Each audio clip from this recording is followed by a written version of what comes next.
हर खबर पर होगी आपकी पकड़। डाउनलोड कीजिए एबीपी लाइव ऐप। बिहार की चुनावी जंग तेज है और आज हमारे साथ बात करने के लिए भारतीय जनता पार्टी के स्टार प्रचारक, जाने माने गायक, दिल्ली भाजपा के पूर्व प्रदेश अध्यक्ष और सांसद मनोज तिवारी हैं। मनोज जी से जानेंगे कि आखिर ये राज क्या है कि जहां भी जाते हैं पब्लिक उमड़कर उनको सुनने के लिए आ रही है और इसकी चर्चा भी शुरू हो गई है। बिहार पुलिस ने, बिहार के प्रशासन ने उनकी सिक्योरिटी के विशेष अरेंजमेंट किए हैं। हमारे साथ बात करने के लिए मनोज जी, पहले तो आपको धन्यवाद, एबीपी न्यूज को आपने समय दिया। नहीं, बहुत धन्यवाद आपका। आपने इस महासमर में थोड़ा समय निकाला है बिहार के चुनाव को करीब से देखने का, और इससे बिहार के कई लोगों को आपकी रिपोर्टिंग देख करके बहुत कुछ चीज़ों को समझने का मौका मिलेगा। बहुत सारे सवाल है, पॉलिटिकल, पर्सनल, लेकिन जो मेरा सबसे पहला सवाल ये है कि चूंकि आप तो बिहारी हैं, दिल्ली में सांसद हैं, दिल्ली के प्रदेश अध्यक्ष रहे, आपकी कर्म मुंबई रही, पढ़ाई लिखाई बनारस रही, लेकिन बिहार में मैं देख रहा हूँ पिछले कई दिनों से तमाम वीडियोज सामने आ रहे हैं कि आपको जन समर्थन बहुत मिल रहा है, जहां भी जाते हैं भीड़ बहुत आ रही, लोग सुनने के लिए। राज क्या है इसका? देखिए, हमारा बिहार कनेक्ट जो है वो सबसे ऊपर है। हम लोग बिहार के लोग जब नारा लगाते हैं तो ये नहीं लगाते कि जय बिहार। हमारा नारा होता है, जैसे ही खुश होते कहते भारत माता की जय। उस भावना के साथ हमने बिहार को समझा है। हम गाना भी गाते हैं तो हमेशा से हम बिहार के लोगों को यही गाते हुए सुने हैं कि दूध मांगोगे तो खीर देंगे, कश्मीर मांगोगे तो चीर देंगे। हम ये गाते हुए यहाँ तक आए हैं कि बच्चा बच्चा जहाँ पूरा हिंदुस्तान चाहता, हमरा देश के हर हिंदू मुसलमान चाहता, खाली करगिल नहीं पूरा पाकिस्तान चाहता। ये गाने सुन करके बिहार के लोग ऐसे 2 फीट हवा में उड़ जाते हैं। देशभक्तों की, देश के लिए सर कटाने वालों की धरती है ये।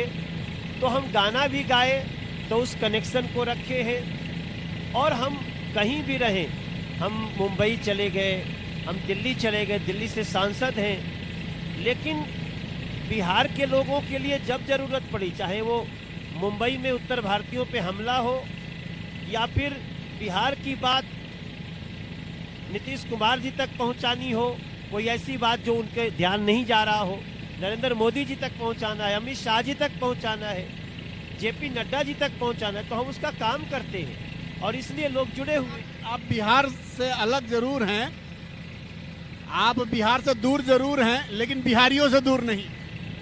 जी बिल्कुल, आपने 2 लाइन में बात कह दी कि हम बिहार से दूर हो सकते हैं लेकिन बिहारी लोगों से दूर नहीं है।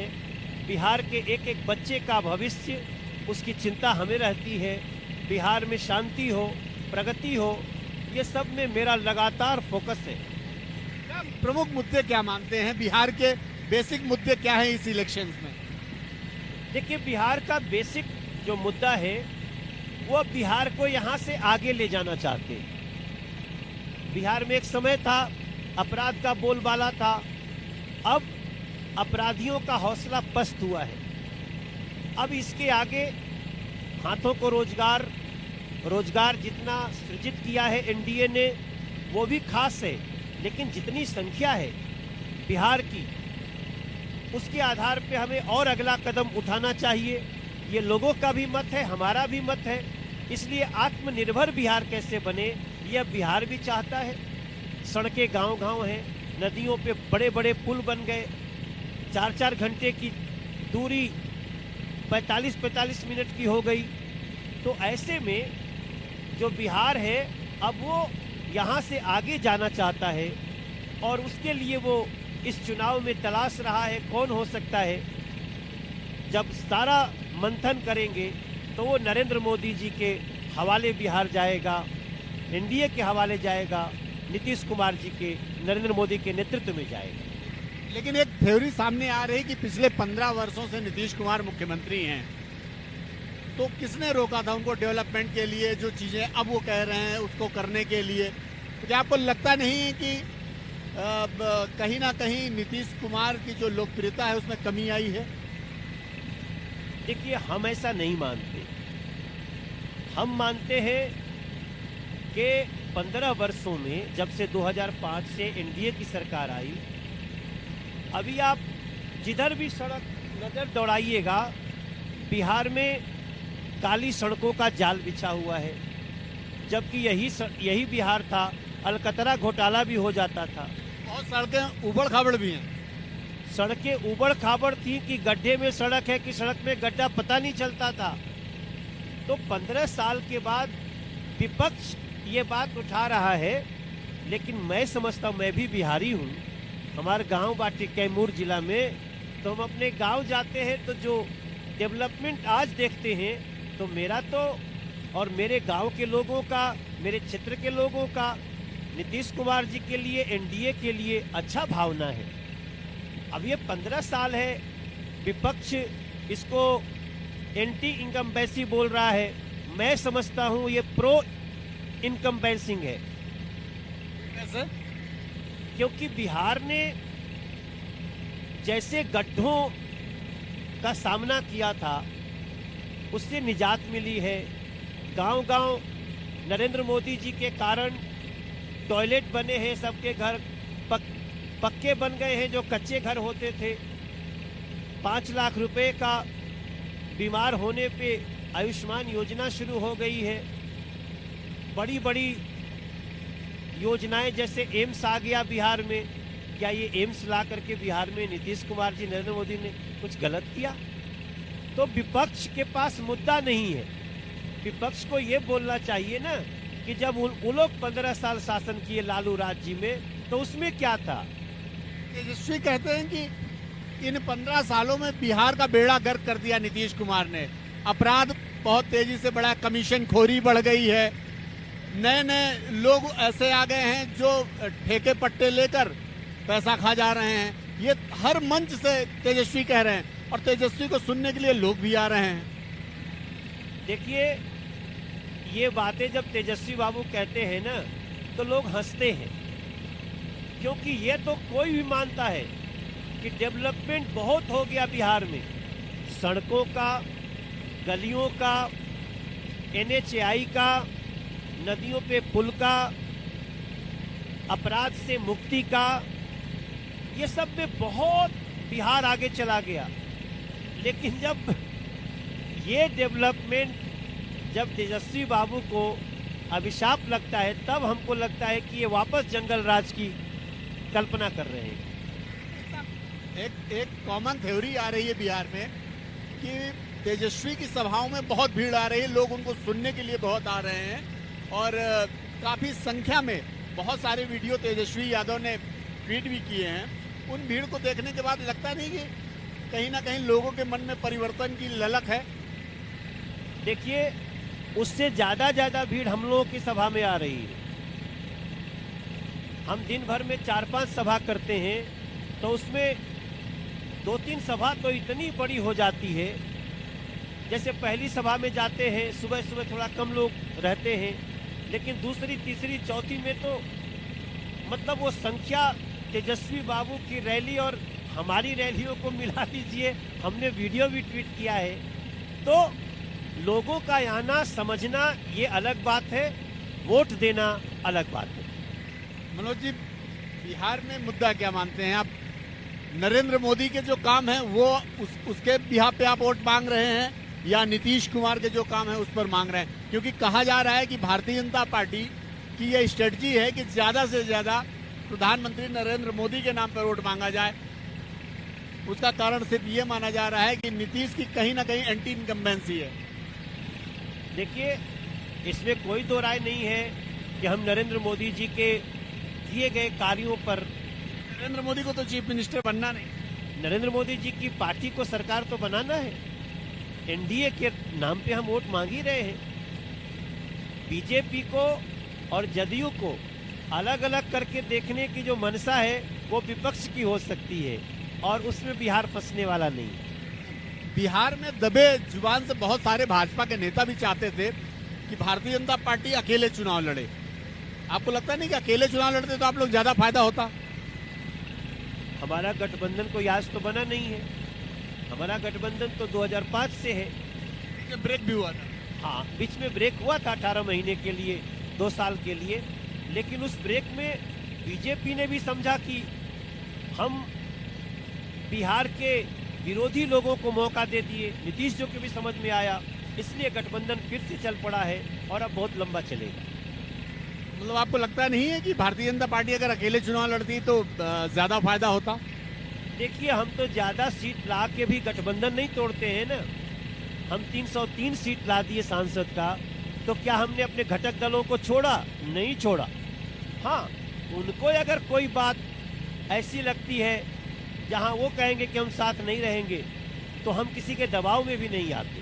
जैसे चिराग पासवान, चिराग जी ने भी अपना फैसला लिया ना, तो हम एक गठबंधन धर्म का पालन एक सीमा तक करते हैं। हम किसी के ऐसी दबाव को, प्रेशर को नहीं मानती है भारतीय जनता पार्टी जो कि हमारे वैचारिक रूप से या हमारी नैतिक रूप से ठीक ना हो।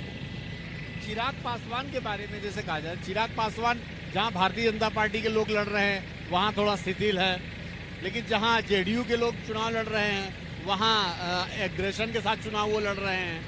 और वो कह भी रहे हैं कि हम भाजपा को जिताना चाहते हैं, जेडीयू को हराना चाहते हैं। सेंटर में वो आपके साथ बने हुए हैं। देखिए, अब वो तो स्वतंत्र रूप से चुनाव लड़ रहे हैं, वो क्या ये स्ट्रेटजी अपना रहे हैं वो जाने। अपनी स्ट्रेटजी ये है, भारतीय जनता पार्टी, जदयू, हम पार्टी और वीआईपी पार्टी, जीतन राम मांझी और मुकेश सहनी, तो ये हमारी 4 पार्टियों का एनडीए है। अब चिराग बाबू के मन में क्या चल रहा है, वो क्यों क्या बात कर रहे हैं, वो जवाब तो मैं नहीं दे सकता, क्योंकि उन्होंने एनडीए से अलग होने का फैसला भी खुद किया। बाकी उनकी बातें स्वतंत्र हैं। भारतीय जनता पार्टी एनडीए के साथ लोगों को प्रार्थना कर रही है कि किसी अटकाव भटकाव में भटकना नहीं है। एनडीए बिहार की जरूरत है और अगला कदम बिहार को आत्मनिर्भर बनाना है। उनके सवालों को कोई जवाब भी नहीं दे रहा। वो कह रहे हैं कि ये आप तय कीजिए कि यदि आपकी पार्टी सरकार बनाने की स्थिति में नहीं रही और उनके पास विधायक आए तो आप उनका समर्थन नहीं लेंगे। ये आप अभी से बोलिए, तो बीजेपी तो बोल ही नहीं रही इस विषय। भाई, हम तो बार बार बोल रहे हैं हमारा गठबंधन ये है। आप बताइए कि कोई चुनाव के बाद की बात थोड़ी करता है, कर भी नहीं सकता ना। हम तो जो हम गठबंधन में चुनाव लड़ रहे हैं, लोगों से प्रार्थना है, हम सुबह शाम भाग रहे हैं। लोग समझते होंगे हेलीकॉप्टर में बहुत आनंद होता है। देखिए, बात करना मुश्किल है, कान में इतना शोर आता है, फिर भी हम भाग रहे हैं। और अभी देखिए, हम लोग 1 घंटा लेट हो चुके हैं, उसके बाद भी कैसे कैसे पूरा करेंगे। हमारी कोशिश है, केवल एनडीए को जिताना हमारा उद्देश्य नहीं है, बिहार जीते, बिहार का भविष्य जीते, ये हमारा उद्देश्य है। बिहार के भविष्य के लिए आपने कोई गाना भी लिखा है, क्या है वो? नहीं, गाना हमने गाया है, हमने सबसे प्रार्थना किया है। अरे अपने बीजेपी पे आशीर्वाद बनावा ये भैया, एनडीए के संगे तू कदम बढ़ावा ये भैया, नरेंद्र मोदी नीतीश जी के साथ निभावा ये भैया, यहाँ से आगे बढ़े बिहार कदम तू मिलावा ये भैया। अरे अब के बिहार के किस्मत के और चमकावा ये भैया भैया भैया। आशा क्या है, चमकेगा? बिल्कुल। मनोज तिवारी, जनक राम हमारा भाई है, गोपालगंज के पूर्व सांसद हैं और बिहार के महामंत्री हैं। जब जनक राम और मनोज तिवारी मिल गए मनोज तिवारी और जनक राम, अब जय श्री राम। ये अभी बातचीत जारी रहेगी, बहुत सारी सभाएं हैं। आज 5 सभाएं हैं मनोज तिवारी की बिहार में, तो हम लोग पहली सभा में पहुंचने वाले हैं। ये बात का जो क्रम है वो अभी जारी रहेगा। बहुत सारे सवालों का जवाब दिया, अभी बहुत सारे सवाल मेरे पॉकेट में हैं जो मैं मनोज तिवारी पर दागने वाला हूँ। मनोज जी, मैं देखता हूँ हर मंच से आप लगातार सुशांत सिंह राजपूत के मौत का मामला उठाते हैं। क्या आपको लगता है कि बिहार में सुशांत सिंह राजपूत की मौत का मुद्दा कोई राजनीतिक मुद्दा है? आप खुद ही देख लीजिए, लोगों को दर्द है ना। सुशांत सिंह की हत्या हो गई और आप उसका एफआईआर नहीं करने देते हो। आप बिहार से गए पुलिस को डिटेन कर लेते हो, आप बिहार से गई पुलिस को क्वारंटीन कर देते हो।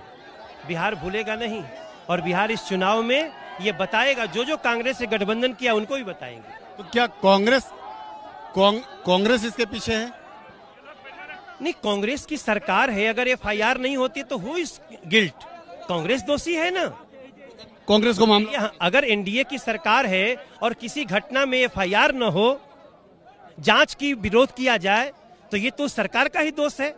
इसलिए कांग्रेस का दोष है और कांग्रेस सुशांत सिंह के राजपूत के हत्या में जितने लोग हैं उनको बचा रही है। इसलिए हमारा कहना है, देखिए, बिहार के एक एक बच्चे की सुरक्षा का हमको जिम्मेदारी लेना है। अगर कांग्रेस समझती है कि बिहार में वोट मांगेगी और बिहार के बच्चों की हत्या होगी, उस पे वो जांच भी नहीं होने देगी, तो मैं मानूंगा कि ये दोषी हैं और बिहार इनके साथ सबक सिखाएगा। तेजस्वी के बारे में आप कहेंगे? तेजस्वी लगातार राहुल गांधी के साथ मंच शेयर कर रहे हैं और आप बिहार का मामला। तेजस्वी अलग से चुनाव लड़ते समझ में आता, लेकिन तेजस्वी का जो भी हो, तेजस्वी के माता पिता दोनों मुख्यमंत्री रहे हैं, लेकिन फिर भी तेजस्वी 9वीं पास नहीं कर पाए। तो माता पिता दोनों मुख्यमंत्री और बेटा 9वीं पास भी न कर सके तो एक मनोज तिवारी क्या करी? बिहार जानता है ये लोगों का शिक्षा पे कोई फोकस नहीं है। तो ऐसे लोगों से बिहार सजग है, लेकिन जो बिहार के बच्चे की हत्या में अपराधियों को बचा रही है कांग्रेस, उनके साथ अगर साठगांठ करते हैं आप, तो फिर आप बिहार के युवाओं के हितैषी नहीं है तेजस्वी बाबू। महाराष्ट्र के मुख्यमंत्री हैं उद्धव ठाकरे, वो लगातार बिहार के मामले में लगातार बात कर रहे हैं। अभी भी वैक्सीन को मुद्दा बनाया उन्होंने। आप लोग कह रहे हैं कि वैक्सीन हम फ्री करेंगे, लेकिन वो कह रहे हैं कि वैक्सीन क्या दूसरे जो राज्य हैं वो पाकिस्तान में हैं क्या? तो भैया, वैक्सीन बिहार की सरकार महाराष्ट्र में देगी। ये बिहार का चुनाव है ना, तो हम बिहार के लिए कह रहे हैं। और उद्धव बाबू मुख्यमंत्री हैं, तो काले से वैक्सीन फ्री के घोषणा कर दो। तमिलनाडु किया है, इसलिए उनको समझ में नहीं आता है कि स्टेट मैटर है। तो हमारे अशोक बाबू के लिए मैं आया, और बिहार में आप जान लीजिए एनडीए 135 सीट से ऊपर आएगी। आपका तो एबीपी, आपके ओपिनियन पोल भी देखे, 160 तक जा रहा है। लेकिन हमें पूरा विश्वास है अपने बिहार के भैया लोगों पे, दीदी लोगों पे। बिहार जहां तक पहुंच गया बड़ी मुश्किल से, अब यहां से आगे उड़ान होगी। मनोज जी, आप लगातार बिहार घूम रहे हैं, कैंपेन कर रहे हैं, पार्टी के लिए वोट मांग रहे हैं, और अब आपको जान से मारने की धमकी भी दी जा रही है। देखिए, हम तो सत्य की बातें कर रहे हैं। जो अधर्म कर रहा है हम उसको उठाएंगे।